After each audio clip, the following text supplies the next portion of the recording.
साहब सच में गुजराती है ना, क्योंकि गुजराती जो होते हैं वो पैसों के लिए बहुत सही रहते हैं। मतलब मैं नहीं मानता कि मतलब आपने अपना प्लॉट दे दिया, आपने पैसे दे दिए, तो आप, क्योंकि मैं आपको, अगर आप इजाज़त दें तो मैं एक छोटा चुटकुला सुनाना चाहता हूँ। जी जी जी। एक गुजराती आदमी था, बुज़ुर्ग आदमी था, वो मर रहा था। तो वो कहता है, मेरी गुजराती ज़रा इतनी ठीक नहीं है, लेकिन वो कहता है कि मारो દીકરો ક્યાં છે, मतलब मेरा बेटा मेरा बेटा कहाँ है? तो बेटा अगर डैडी हूँ यहाँ छूँ, मारी दीकरी क्या છે, डैडी हूँ यहाँ छूँ, मेरी बीवी कहाँ है, मैं भी यहाँ हूँ, आप तीनों यहाँ हैं तो दुकान पे कौन है? तो सारे के सारे इधर ही आ गए हो, तो मेरे दुकान पे कौन है? क्योंकि मैं मानने को तैयार नहीं हूँ कि, क्योंकि मैंने देखा है गुजरात, मेरे बहुत सारे गुजराती दोस्त हैं, गुजराती जो होते हैं वो अपने पैसों को बहुत सही संभाल के रखते हैं, वो अपने पैसों से दूर नहीं कि रहते। मैं आपको एक चुटकुला सुना दूँ। चलो ठीक है, ये बहुत बड़ी बात। ओके, आप बोलिए सर। हमारे यहाँ चुटकुला चलता है कि एक बार प्लेटफॉर्म पर ट्रेन आई, रेलवे ट्रेन में। हाँ तो ऊपर ही बर्थ पे कोई पैसेंजर सोया हुआ था। तो उसने देखा स्टेशन आया, तो उसने खिड़की में आवाज़ लगा के बाहर किसी को पूछा कि भाई कौन सा स्टेशन आया। तो उसने कहा 4 आना दोगे तो जवाब दूंगा। तो बोले जवाब की जरूरत नहीं, अहमदाबाद होगा। समझ गया मैं, बिल्कुल। तो ये बिल्कुल बात सही एक है। और एक बताता हूँ। ये किसी की आलोचना करने के लिए नहीं है, लेकिन कोई भी अर्थ निकाल सकता है, और ये सत्य घटना में से बना हुआ चुटकुला है। बहुत साल पहले, वैसे मेरी जिंदगी ऐसी थी, ये हाफ स्लीव का कुर्ता और पैजामा, जूते और थैला, यही से मैं रेलवे में भटकता रहता था, और दाढ़ी रहती थी। तो मैं पुणे स्टेशन पे उतरा, अच्छा, और कोई मेरे पास ज़्यादा सामान तो था नहीं, मेरा एक वो झोला था, एक अखबार था हाथ में। तो मैं पैदल चला जा रहा था, मुझे पुणे में आरएसएस दफ्तर में जाना था। तो मैं पैदल ही जा रहा था, तो एक ऑटो रिक्शा वाला धीरे धीरे धीरे धीरे साथ चलता गया। फिर करीब 100-200 मीटर गया होगा, और उसने, मेरा ध्यान गया, मैं कहा ये ऐसे कैसे चला रहा हो स्लोली मेरी स्पीड से। मैंने कहा भाई आपकी ऑटो रिक्शा खराब है, क्या प्रॉब्लम है आपका? तो उसने कहा साहब आप नहीं बैठोगे? मैंने कहा क्यों, मैं तो पैदल जा रहा हूँ। तो बोले आप समाजवादी हैं? मैंने कहा नहीं, मैं तो अहमदाबादी हूँ। हाँ, तो मैंने कहा क्यों समाजवादी क्यों? ये बोले समाजवादी लोग, बोले हमारे पुणे के समाजवादी जो लोग हैं वो स्टेशन में पब्लिक के सामने ऑटो रिक्शा में नहीं बैठते हैं, दूर जाके गुपचुप बैठ जाते हैं। ऐसा क्यों? लोगों को इम्प्रेशन रहे कि वो मेहनत करते हैं, सादगी वाले हैं। ओके, अच्छा। तो बोले मुझे भी लगा शायद आप समाजवादी हैं, तो औरों की तरह आप भी थोड़ी देर के बाद बैठ जाओगे। तो बोले इसलिए मैं चल रहा था। तो जब उसने मुझे पूछा आप समाजवादी हो, तो मेरा तुरंत जवाब था मैं अहमदाबादी हूँ। आइए सर, एक थोड़ा चलते चलते बात करें आपसे। सर, आपसे मैं पूछना चाहता हूँ कि अगर आपको कभी एक अलादीन का चिराग मिल जाए और जिन कहे कि आपके 3 विशेस हैं, तो वो आपके 3 विशेस क्या होंगे? देखिए, अलाउद्दीन चिराग मुझे मिल जाए और सचमुच में उसके पास ताकत होगी, जी, तो मैं उसे कहूँगा कि तुम जितने भी ये समाजशास्त्री हैं या जो एजुकेशनलिस्ट हो, उनके दिमाग में भर दो कि भावी पीढ़ी को ये अलाउद्दीन चिराग वाली कथा सुनाना बंद करें कि ऐसा कोई अलाउद्दीन होता है और वो इच्छाएं पूरी करता है। मैंने कहा उसको मेहनत करना सिखाओ। मैं कभी एक्सपेक्ट नहीं कर रहा था आप ये जवाब दोगे। मुझे लगा आपको ये 3 विशेस आप सोचोगे कि क्या है 3 विशेस, लेकिन ये एक बहुत ही सही तरीका है। आलसपना जो होता है वो यही चीज़ों से आता है। यार आई विश मुझे ये मिल जाए, बैठे बैठे मिल जाए। तो ये जो आपने जो किया हुआ है, ये जो कहा हुआ है, बिल्कुल सही कहा हुआ है। ये मूलतः बाहर से आई हुआ चिंतन है जी, मैंने रिसर्च नहीं किया है। हाँ हाँ। ये हमारे यहाँ मूल चिंतन ऐसे नहीं है। मूल चिंतन तो हमारे यहाँ परिश्रम का है जी। हमारे यहाँ ये नहीं है कि भाई ऐसे ही कुछ आकर के कोई दे देगा, ऐसा नहीं है जी। एक ना एक दिन तो सभी को रिटायर होना होता है, आपको भी रिटायर होना पड़ेगा। तो आपने कभी पोस्ट रिटायरमेंट प्लान सोचा है कि आपने जब ये सब कुछ ख़त्म हो जाएगा, मतलब आप पॉलिटिक्स से संन्यास ले लेंगे, तो आपके आगे जाके आपने क्या करना है? एक बड़ा पोस्ट इंटरेस्टिंग रिटायरमेंट। चीज़ बताता हूँ आपको। जी हम लोगों की एक मीटिंग थी इनर सर्कल की। अटल जी थे, आडवाणी जी थे, राजमाता सिंधिया जी थी, जी। सिकंदर बख्त साहब थे, प्रमोद महाजन भी थे, और उसमें सबसे छोटी आयु का मैं रहता था। तो बातें चली, उसमें से ऐसे ही अभी मीटिंग शुरू होना बाकी था, ऐसे गप्पे चल पड़े कि भाई रिटायरमेंट के बाद क्या करेंगे। तो सबने कुछ न कुछ अपना बताया। प्रमोद महाजन इसको बड़ा लोगों को खुरुद खुरुद करके निकालते थे। अच्छा, प्रमोद जी की व्यक्तित्व की विशेषता थी, उनका जीवन बड़ा विविधताओं से भरा था। अनेक प्रकार की एक्टिविटी से वो अपने आप को जोड़े रखते थे। मुझे पूछा, मैंने कहा भाई मेरे लिए तो बड़ा कठिन है, क्योंकि मुझे कुछ नहीं आता है। मैंने कभी इस सारी चीज़ों में सोचा ही नहीं। मैंने तो जब जो जिम्मेवारी मिले उसी को जिंदगी माना है। जिम्मेवारी ही मेरी जिंदगी है।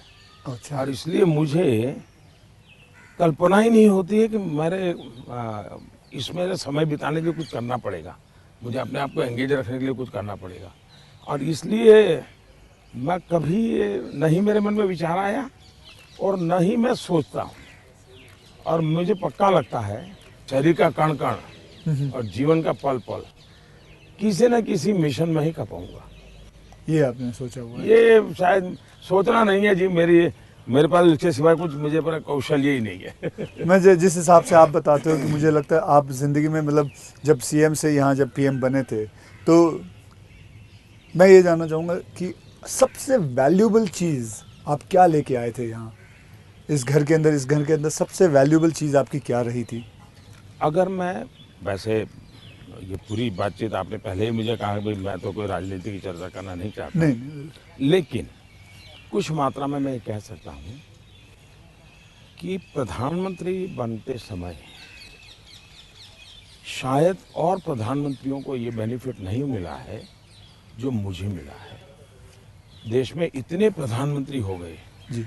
इतने प्रधानमंत्रियों को ये बेनिफिट नहीं मिला है जो मुझे मिला है। वो ये है कि मैं लंबे अरसे तक मुख्यमंत्री रह के आया हूँ और मैं गुजरात का लॉन्गेस्ट सर्विंग चीफ मिनिस्टर था। चीफ मिनिस्टर होने के नाते आपको बारीकियों से जुड़ना पड़ता है, बारीकियों से काम करना पड़ता है। आपको इश्यू आपके सामने सीधे आते हैं, सॉल्यूशन आपको सीधा करना पड़ता है। ये तजुर्बा शायद मेरे पहले के किसी प्रधानमंत्री को नहीं मिला। इतना सद्भाग्य नहीं मिला। देवगौड़ा साहब मुख्यमंत्री रहे थे, लेकिन बहुत अल्पकाल के लिए। मैं बहुत लंबा रहा हूँ। मैं समझता हूँ कि इसने मुझे देश की सेवा करने के लिए बहुत बड़ी संबल दिया, बहुत बड़ी ताकत दी है। ये मैं अपना एक मान सकता हूँ कि वहाँ से मैं लेकर के आया, ये जो देश के काम आ रहा है। आप जैसे मैं जानता हूँ, जैसे मैं आपके एक स्टाफ मेंबर से भी बात कर रहा था, आप 3 या 4 साढ़े 3 घंटे ही सोते हैं। मतलब 7 घंटे तो सोना एक अमूमन एक शरीर को चाहिए। आप 3.5 घंटे ही सोते हो? ये बात आपकी सही है। मेरे जो जितने मेरे साथी हैं, मेरे जानने वाले लोग हैं, या हमारे जो, अब सरकार में आया हूँ तो डॉक्टर भी रहते हैं, उन सबका मेरे से एक ही आग्रह रहता है कि मेरी नींद में बढ़ाऊं। राष्ट्रपति ओबामा जब मुझे मिले तो वो भी सबसे पहले मेरे से इसी के में उलझ गए। बोले मोदी जी क्यों ऐसा करते हैं? बोले हम दोनों अच्छे दोस्त हैं जी। तू तारी करके बुलाते हैं एक दूसरे को। तो तू ऐसा क्यों करता है जी?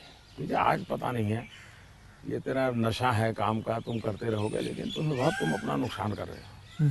और वो जब भी मिलते हैं कि तुम मेरी बात मानते हो कि नहीं मानते हो, कि नींद बढ़ाई कि नहीं बढ़ाई। अब पता नहीं मेरा एक बॉडी साइकिल ऐसा हो गया है मतलब आपको नींद आती ही नहीं है 3.5-4 घंटे के बाद? नहीं, नींद जो है मेरी इतने कम समय में पूरी हो जाती है।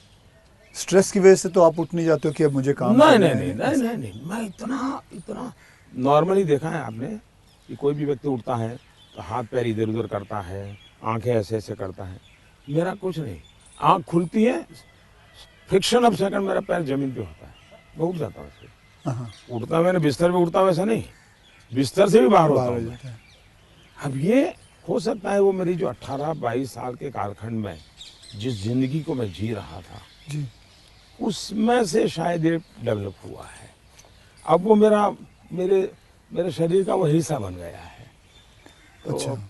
लेकिन मैं, जैसा आपने कहा रिटायर्ड होने के बाद क्या करोगे, तो पहला काम मैं नींद कैसे बढ़ाऊं हाँ। इस पर सोचूंगा। कहाँ बैठोगे आप?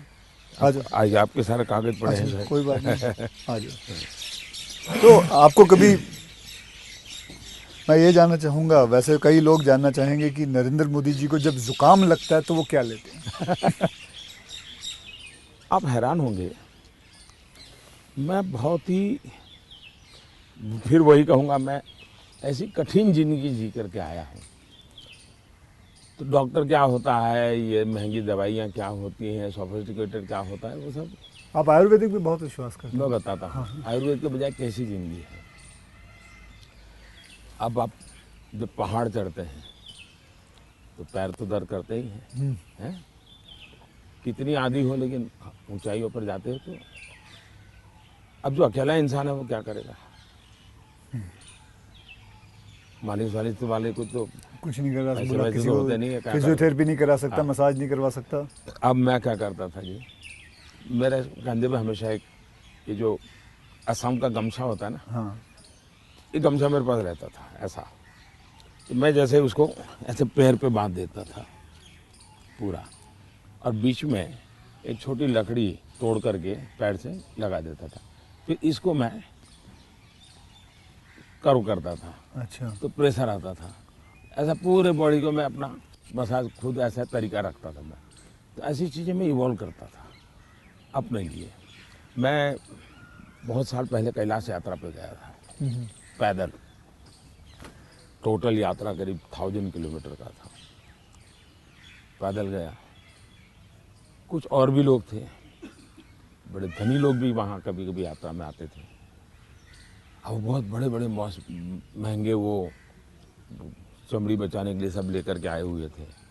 मेरे पास तो कुछ था, मेरे पास कैस्टर ऑयल था, और वो भी रॉ, सीधा वो घानी से निकाला हुआ। हाँ। तो उसकी स्मेल भी बहुत ख़राब होती है, तो मैं उसी को लगाता था। अब ये लोग 5वें 6ठे दिन मुंह नहीं धो सकते थे, क्योंकि उनकी चमड़ी जल करके छील करके लटक गई थी। तो वो बड़े परेशान रहते थे, और मुझे कुछ नहीं होता था। बड़ा मैं तेज तर्रार रहता था। तो मुझे पूछने लगे कि आप क्या करते हो?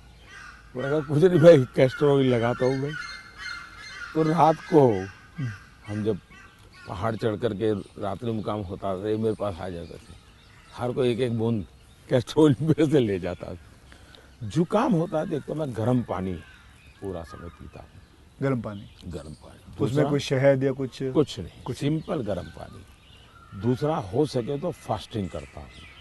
अच्छा। फास्टिंग यानी एकदम से सिवाय पानी कुछ नहीं, 1-2 दिन 24 घंटे 48 घंटे, ज़्यादा नहीं करना पड़ता। तीसरा, ये सरसों का तेल होता है, उसको थोड़ा गर्म करके रात को 2-3 बूंद डाल देता हूँ। जलन बहुत होती है, लेकिन ये मेरा 1-2 दिन में क्लियर कर देता है। तो ऐसे ही जीने की आदत है। मैं कुछ चीज़ें करता हूँ, वो मैं पूछना चाहूँगा आपसे। मैंने चीज़ फॉलो की है, जिसको कहते हैं कि 7-12-5 × 40, यानी 7 बजे मैं ब्रेकफास्ट कर लेता हूँ, 12 बजे मैं अपना लंच खा लेता हूँ, और 5 बजे डिनर खा लेता हूँ। और × 40 यानी कि जब भी एक गस्सा खाता हूँ उसे 40 बार चबाना है। तो ये मैंने अपने शास्त्रों में पढ़ा है, कई लोगों से बात की है। तो आप इससे सहमत हैं? बिल्कुल सहमत हूँ, और ये बिल्कुल सही रास्ता आपने चुना हुआ है। हमारे देश में मूल आदत यही है। हाँ। ये वेस्टर्न जो वर्ल्ड आया, उसने फिर धीरे धीरे इसमें ये बदलाव किया कि लोग वरना हमारा किसान आज भी गांव में सूर्यास्त के पहले, चीनी लेना सर? मैं नहीं लेता जी, नहीं, सूर्यास्त के पहले थैंक यू। खाना खा लेता है। और दिन में भी आपने देखा होगा किसान सुबह एक प्रकार से, वो किसको आप नाश्ता कहते हैं, लेकिन एक्चुअली उसका वो लंच जैसा ही होता है। हाँ। वो काफ़ी मात्रा में बड़े बड़े रोटी और सब्जी या चटनी कुछ लेकर के खेत चला जाता है। दिन में थोड़ा सा लेकर के उसकी पत्नी सर पे कुछ रख करके जाती है। वो पूरा भोजन नहीं होता है, हाँ हाँ। थोड़ा होता है। ये आज भी हमारे देश में परंपरा है ये। आपका एक फैशन स्टेटमेंट बहुत बढ़िया है, मतलब दाढ़ी वाड़ी एकदम सही किया हुआ। और मतलब कभी कभी मैं देखता हूँ आप हाफ स्लीव कुर्ता पहनते हैं, ज़्यादा करके हाफ स्लीव कुर्ता पहनते हैं। तो ये जो फैशन, ये जो है, ये जो आपकी जो शेविंग और ये सब, क्या ये मतलब फैशन जो है ये आपने खुद ने किया है या आपने किसी को? आपने बहुत अच्छा सवाल पूछा। जैसे मैं बहुत स्ट्रीक हूँ, गुस्सा करता हूँ, ये जो एक छवि बनाई गई है, वैसे दूसरी छवि मेरे इन कपड़ों की दुनिया को लेकर के बनाई गई है। दरअसल क्या है, मैं छोटी बैग में मेरी ज़िंदगी थी और मैं ट्रैवलिंग करता रहता था। जी, आपने बताया झोले में। और तो मैं देखता था कि एक तो मैं कपड़े खुद धोता था। सीएम बना तब तक मैं कपड़े खुद धोया हूँ। ओके। कभी मैंने कपड़े, तो फिर मैंने कैसे सोचा कि लंबी बाहें रखता हूँ तो मुझे इतना ज़्यादा धोना पड़ता है। दूसरा मेरे बैग में वो जगह ज़्यादा लेता है, तो मैंने खुद नहीं काट दिया था।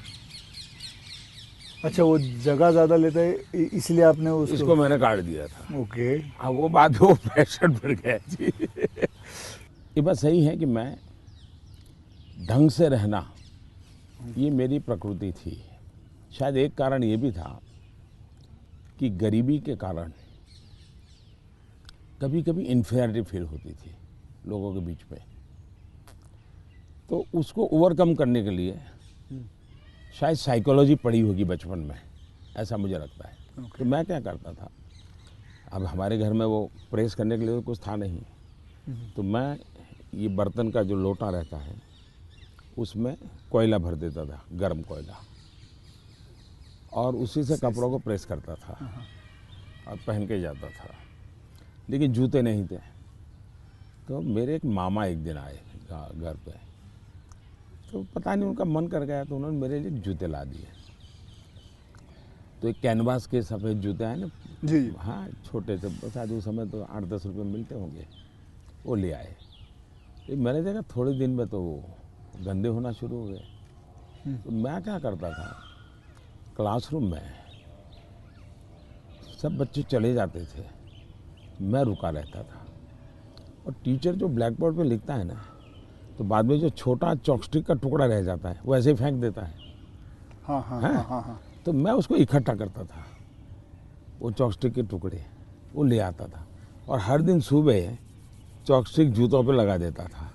हाँ हाँ हाँ, मैं समझ गया। और डेली ये मैंने कई बार आपसे मिला हूँ, आप घड़ी जो है वो अभी तो आपने सही पहनी हुई है, लेकिन घड़ी आप ज़्यादा करके ऐसे पहनते हो। घड़ी मैं सही पहनता हूँ क्योंकि मुझे मीटिंगों में बैठना पड़ता है ना। हाँ। तो मैं नहीं चाहता हूँ किसी को पता चले कि मैं ऐसे घड़ी देख रहा हूँ, उसको इंसल्ट फील होता है जी। अच्छा। तो मैं उसके सम्मान के लिए हमेशा कॉन्शियस रहता हूँ कि ऐसे चोरी छुपे से घड़ी देख लेता हूँ। आप कोई बैठा है बात कर रहा है और घड़ी देखते हैं तो मतलब कि आप उसको इशारा करो भी बहुत हो गया, जाओ। तो आप ऐसे रखते हो? हाँ, तो ये मेरे मन में ऐसा है कि ये किसी का एक प्रकार के हिडन वे में, मतलब बहुत माइन्यूटली आप लेकिन आप मानते हो, मैंने आपको ऑब्जर्व किया कि आप घड़ी उल्टी पहनते हो। मैं देखा था कई बार देखा आपने कि आप घड़ी उल्टी पहन के। आपने सही देखा। मोदी जी, मैं आपसे ये जानना चाहूँगा कि ये जो सोशल मीडिया का आजकल तो पूरा ज़माना है, एंड मैंने देखा है कि आप काफ़ी एक्टिव रहते हैं, लेकिन जो आपको लोग प्रश्न पूछते हैं या लोग आपसे बात करते हैं, तो आप खुद देखते हो ट्विटर या इंस्टाग्राम, ये सारी चीज़ें आप देखते हो सर? मैं ज़रूर देखता हूँ, और एक प्रकार से उससे मुझे बाहर की बहुत प्रकार की जानकारियाँ मिलती हैं जी। और मैं आपका भी ट्विटर देखता हूँ और ट्विंकल खन्ना जी का भी ट्विटर देखता हूँ, और कभी कभी तो मुझे लगता है कि वो जो मेरे पर गुस्सा निकालती है ट्विटर पे, तो उसके कारण आपके पारिवारिक जीवन में बड़ी शांति रहती होगी। उनका पूरा गुस्सा मेरे मेरे पर निकल जाता होगा। हाँ। इसलिए आपको बड़ा बड़ा आराम रहता, सुकून मिलता होगा। तो मैं आपके लिए इस प्रकार से काम आया हूँ, खास करके ट्विंकल जी के लिए। और शायद ट्विंकल जी को पता नहीं होगा, उनके नाना जी। चिनू भाई, चुन्नी में। चिनू भाई, उनसे मैं मिला था अच्छा, ये तो बहुत पहले। बहुत पहले की बात। और कारण क्या था, ये बड़ा इंटरेस्टिंग है। जी। गुजरात में एक बहुत बड़ा अकाल पड़ा था, तो हम लोग कुछ न कुछ सामाजिक काम करते थे। उसमें हम लोगों को ये बटर मिल्क के केंद्र चलाते थे, छाछ पीने के लिए गर्मी में लोगों को। हाँ, बटर मिल्क, तो वो मूल सुरेंद्रनगर जिले में हम बहुत बड़ी मात्रा में करते थे। तो उस एक कार्यक्रम में मुंबई में एक सज्जन थे, मिठाई के बहुत बड़े व्यापारी थे, नाम तो मैं भूल गया, वो उनको लाए थे और उन्होंने डोनेशन भी दिया था। हाँ। और हमने ऐसे छाछ केंद्र चालू किए थे बटर मिल्क के, ओके। बहुत बड़ी मात्रा में। जैसे पानी की परब रहती है, वैसे छाछ की परब रहती थी, और हर गरीब व्यक्ति वो। तो उस समय मैं उस सेवा के काम में लगा था, और उस समय इनके नाना जी वहाँ आए थे, तो उस समय मेरी उनसे मुलाकात हुई थी। अच्छा, तब मुलाकात। काफ़ी बातें हुई थी उनके साथ, तो मेरा उस प्रकार से उनसे परिचय रहा है। हाँ, तो आप मतलब खुद भी पढ़ते हो और लोगों को बिल्कुल, मैं जवाब पढ़ता देते भी हो। हूँ और मज़ा लेता हूँ। आपको वैसे मैं जब आप अपने ऊपर कोई मीम्स बने हुए देखते हो, जो सोशल मीडिया पे मीम्स आते हैं, तो वो मीम देख के आपको हंसी आती है? वैसे आपने कहा गुस्सा तो आता नहीं ज़्यादा करके, लेकिन वो जो मीम्स आप देखते हो तो आपको कैसा लगता है? जैसे देखो, मैं कुछ 4-5 मीम लेके आया हूँ, ये देखिए। ये लिखा है, this T seller can give nation unity, equality, safety, prosperity. तो ये एक है। इसमें लिखा हुआ है, चटनी के बिना ढोकला है बेकार, अब की बार मोदी सरकार। ये देखिए, मेरे ही सारे फ्रेटर्निटी के लोग आए थे आपसे मिले, तो सबके चेहरे पे यहाँ लगा दिया है जय श्री राम। ये आपने देखा कभी? ये मैंने नहीं देखा, ये ये- आज देख रहा हूँ। अच्छा, ये नहीं देखा आपने। तो ये रोहित शेट्टी जो है, ये एक्शन डायरेक्टर हैं, मीट्स नरेंद्र मोदी जी, और अगले दिन आपको उन पर इतना असर पड़ा, सीधा मोटरसाइकिल लिया आपने, निकल पड़े। तो ये मीम देख के आपको कैसा लगता है? मैं एंजॉय करता हूँ। हाँ। मैं उसमें मोदी को कम देखता हूँ, क्रिएटिविटी को ज़्यादा देखता हूँ। हाँ। तो मुझे उस क्रिएटिविटी के प्रति, यानी मेरा घोर भी विरोध होगा, मुझे बड़ा मजा आता। क्या बड़े सटीक तरीके से कहा है उसने। एक मतलब बहुत अच्छी क्रिएटिविटी उनकी है, मतलब क्या सोचते हैं ये लोग, और यूं झटके में सोच लेते हैं। हाँ, फ्रिक्शन ऑफ सेकंड जी। मैं आपको बताऊं, आप और मैं भी बात कर रहे हैं, जब हमारा सोशल मीडिया का ये सबसे बड़ा बेनिफिट मुझे ये है कि मुझे कॉमन मैन की जो सेंस है, हाँ, उसकी जो क्रिएटिविटी है, उसका एनालिसिस है, ये समझने में बड़ा। वरना क्या होता है, ये बनी बनाई लोगों की जो परोसी हुई चीज़ होती थी, जी। 5 स्टार फूड जैसा होता था वो, ये एक प्रकार से फुटपाथ पर का जो चने चबेने और पकौड़ा होता है, हाँ, हाँ। वैसा सोशल मीडिया का मटेरियल होता है। फिनिश नहीं होता, लेकिन उसमें से आपको सच्चाई हाथ लग जाती है। मैं तो ये वेट कर रहा हूँ, जब ये आएगा तो इसके ऊपर भी बड़े मीम्स बनेंगे। हाँ, इसके ऊपर भी बड़े मीम्स बनेंगे। तो आप तो खैर तैयार है। मेरे लिए पहली बार होगा ये, मतलब। कुछ लोग होते हैं इंटेंशन से आपको चुभे इसलिए करते हैं, जी। जानबूझ करके। उस समय आपने अपने आप को संतुलित रखने से उसके सारे इरादे फेल हो जाते हैं, हाँ, हाँ। और वो उसकी नींद हराम कर देते हैं। अगर आप उसको रिएक्ट करते हैं, रिस्पॉन्ड करते हैं, तो उसको मजा आ जाता है। लेकिन देखा छोड़ दिया तो उसकी नींद खराब है। मैंने इतनी मेहनत की, इतना मोदी जी के बाल नोचने वाली चीज की, मोदी को कोई हो ही नहीं रहा है, तो वो परेशान हो जाता। हाँ, फिर वो अपने आप बंद भी कर देता है थोड़ी देर बाद। ये भी बात सही है। बस सर, आपसे बात करके मुझे बहुत बहुत मज़ा आता है। आपसे मैं 2-3 बार पहले भी मिल चुका हूँ, और आज मुझे मौका मिला है आपसे वार्तालाप करने का, आपसे बातचीत करने का, तो बहुत अच्छा लगता है। As a human being, and not as a prime minister, as a human being, you are a lovely person. You are a person जिसने ज़िंदगी में सब कुछ देखा है, झेला है, पाया है, और खोया भी है, और सैक्रिफाइस आपकी ज़िंदगी के, मैं ये मेरा एनालिसिस है जो मैं आपसे अभी बात करके मेरा एनालिसिस है कि आपकी ज़िंदगी के आपने बहुत सैक्रिफाइसेस भी किए हैं. So we are glad, I am glad that मुझे ये मौका मिला है आपसे बातचीत करने का. क्या आप मंथली आपकी जो सैलरी में से कुछ आप अपनी माता जी को भेजते हैं? ऐसा है कि हमारी माता जी खुद मुझे देती हैं आज भी, अच्छा, वो भेजती हैं. आज देती है, देती नहीं, जब भी मिलने जाऊंगा तो ₹1.25 वो पक्का मेरे हाथ में देती ही देती है आज भी. अच्छा. और वो हमसे कभी अपेक्षा नहीं करती, कभी अपेक्षा नहीं करती, उनको ज़रूरत भी नहीं है. दूसरा, शायद मैं एक ऐसा मुख्यमंत्री भी रहा और एक ऐसा प्रधानमंत्री रहा हूँ, मेरे परिवार पर का कोई खर्चा सरकार पर नहीं है, वरना बाकियों को परिवार का मेडिकल हेल्प मिलता है सब, मेरे परिवार कुछ लेता नहीं, कुछ नहीं लेता है. मैंने, हाँ ये बात है, बिल्कुल बिल्कुल.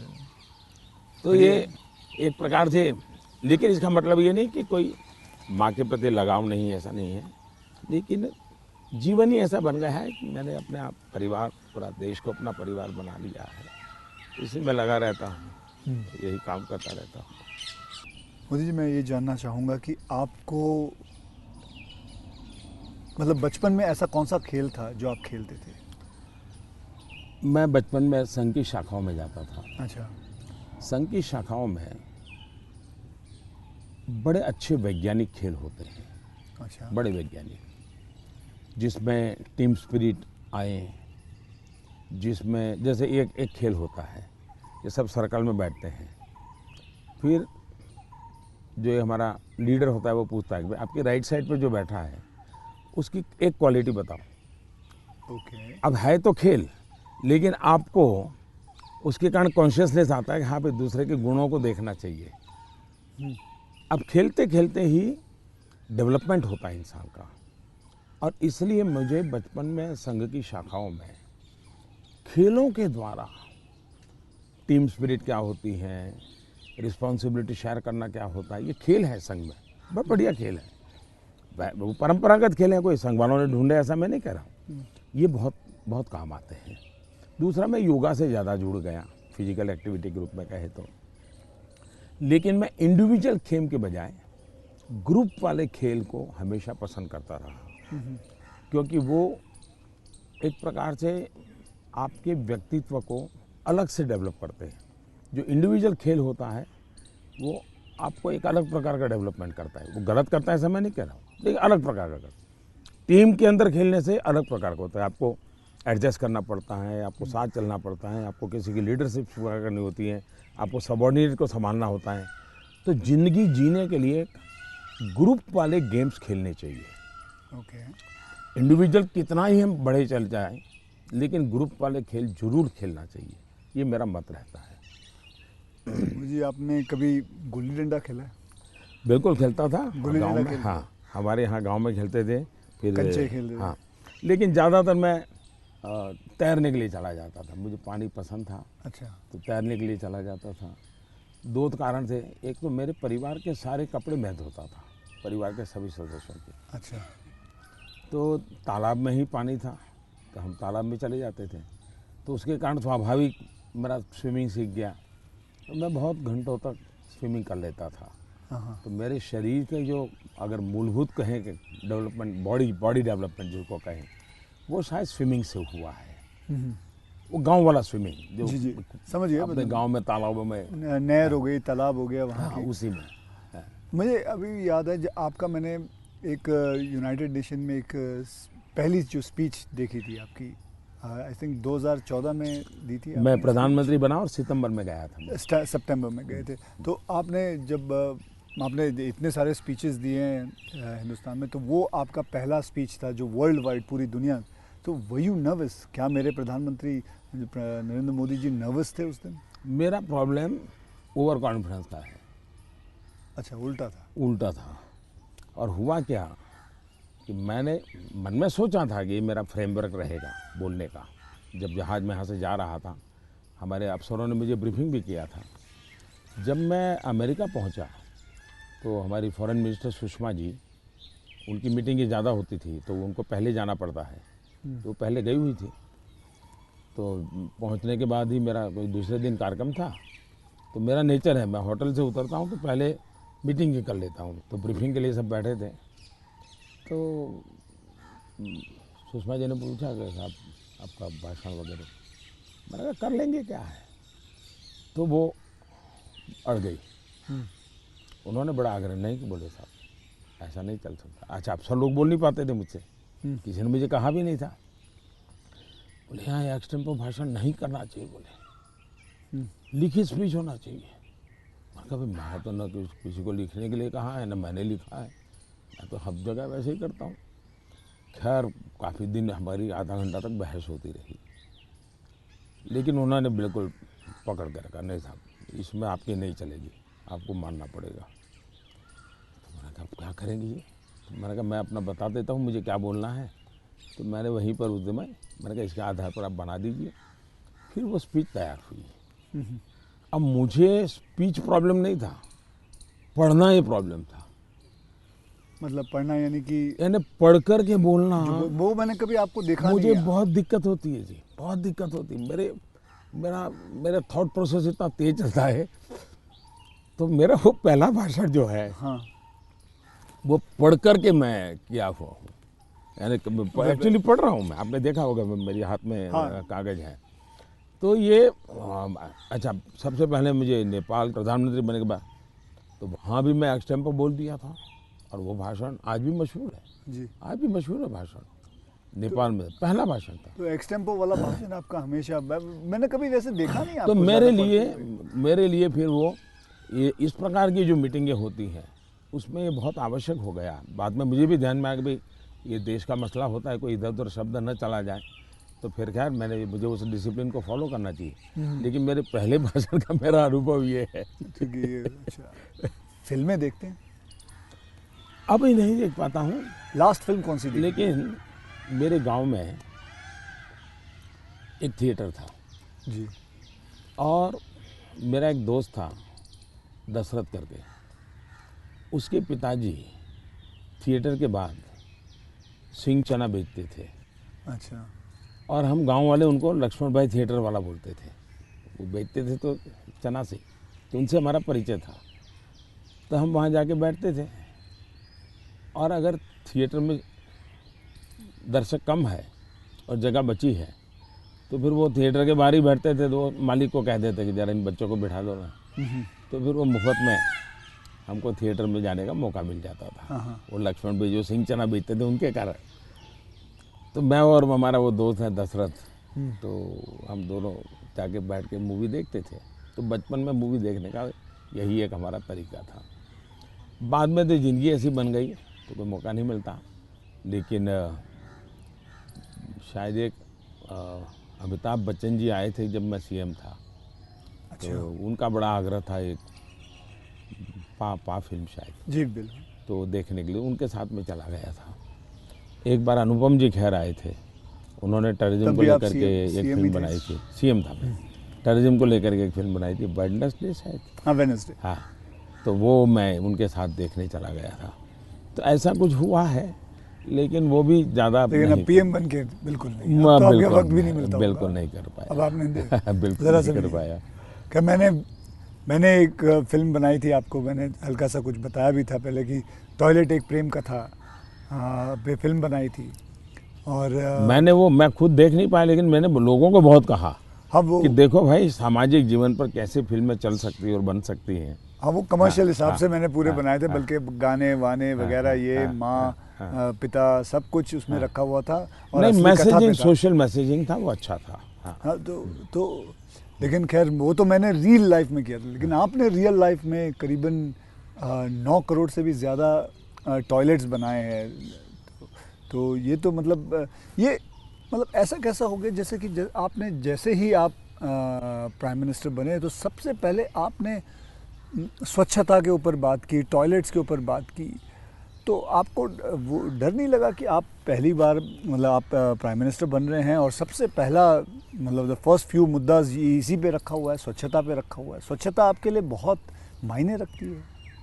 मैं मेरे जीवन में मैंने गांधी जी वगैरह जो पढ़ा है और कुल मिला के मैं देखता हूँ कि हमारे देश में बीमारी, गरीबी, इन सब की चीज़ों के साथ हेल्थ बड़ा सबसे बड़ा विषय है।